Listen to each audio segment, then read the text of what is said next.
Hi everybody, this is Joe. I'm the IT librarian at Churchill County Library, and I want to show you what Libby looks like now that they've rolled out the new updates.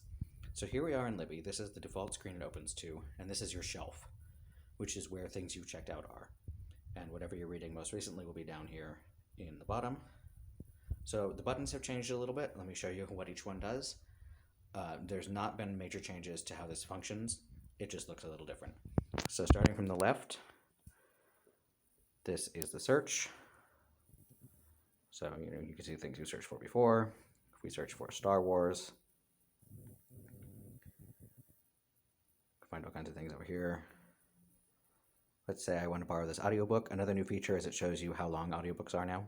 So this one is 10 hours. If I want to borrow it, looks just like before. We push the borrow button.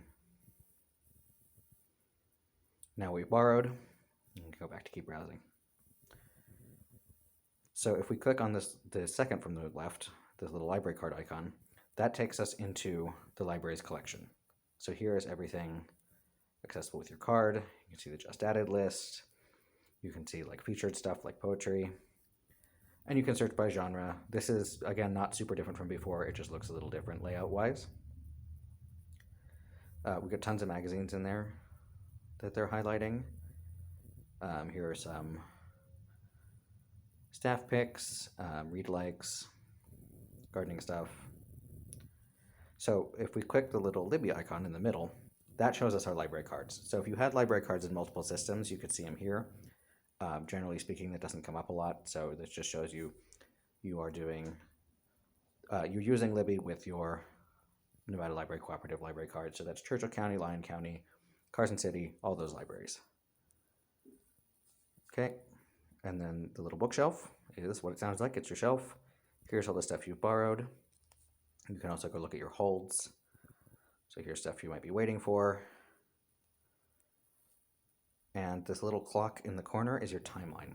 So this shows you stuff you've done. So if you are trying to backtrack because you were looking at something and you can't remember what it was, you can go back and look. So like, I renewed something, but what was it? I can look and it'll show me what it is. And if I wanted to borrow it again, I can push the button. I can say borrow and borrow. So that just lets you backtrack and find things that you might have lost track of. And then I can go back to my shelf. Here we go. I can listen to things. I can read things. Again, it's not super different, but it is a little more streamlined. So that is new Libby. We are always here to help if you need us. Give us a call, 775-423-7581. Thanks. Bye.